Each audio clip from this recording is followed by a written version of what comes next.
Oscar Piastri's 2025 bid for his first World Championship is all but over.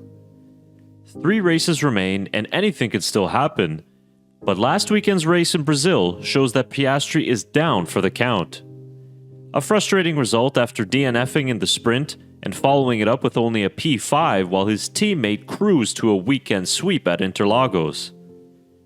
Lando Norris now has one hand on the championship as he leads by 24 points. In what has been such a dramatic change in the title picture, nothing has been more shocking than the decline of Oscar Piastri and the total collapse of his title challenge. But what happened and where did it all go wrong? Today's video aims to find the answers to those questions and the numbers behind the Australian's struggles as of late.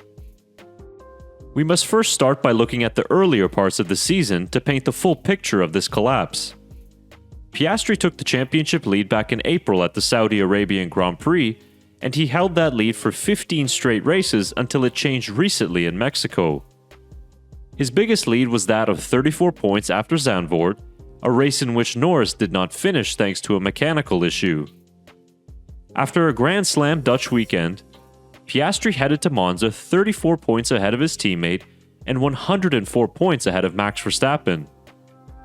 As of the current standings, there has been a 58-point swing in Norris's favor and a whopping 74-point swing in Verstappen's. That has all occurred in the space of 6 races. Piastri's form since the summer break has been torrid, and it's hard to believe we are looking at the same driver who was so brilliant in the early parts of this year. The Australian ranks 4th in points scored since the summer break, and he's been outscored by the likes of Kimi Antonelli 58-57 since Monza. And let's talk about Monza, a race in which following team orders meant a 6-point swing in Norris's favor. Piastri hasn't finished on the podium since then. He hasn't won a race or been on pole since the Dutch Grand Prix in late August.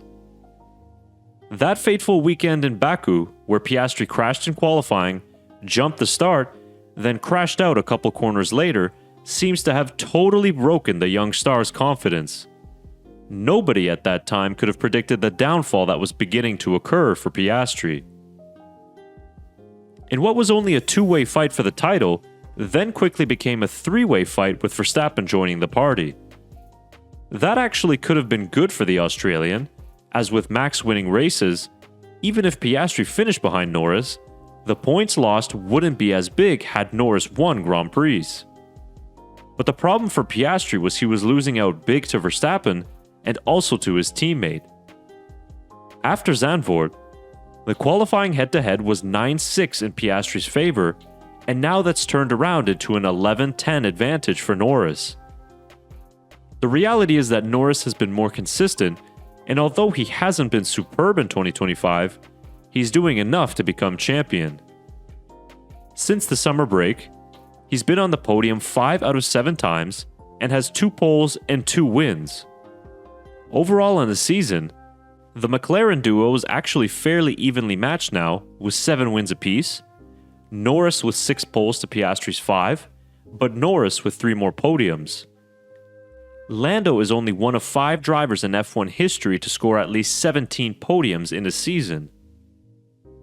Interestingly enough, despite Norris's 2 DNFs in Grand Prix this year, his average finishing position of 3.6 is not far off Piastri's, which is 2.8.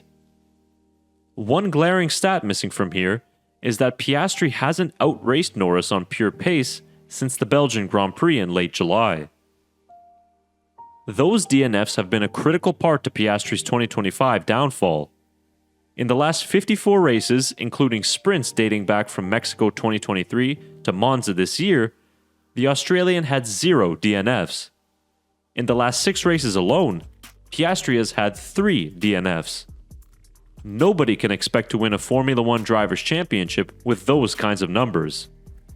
And that's just it. Piastri will all but likely lose this year's title to his teammate. Norris can now finish the remaining races in P2, and even if Piastri wins out, it won't matter. Sure, there is still 83 points up for grabs and only a 24-point gap. But nothing in the last few race weekends would make you believe that Piastri can outperform Norris and claw back those points. When the season ends, Piastri will be kicking himself because he will have only himself to blame. Has McLaren favored Norris, and would they rather him win the title? Yes, I think that's been obvious all this season.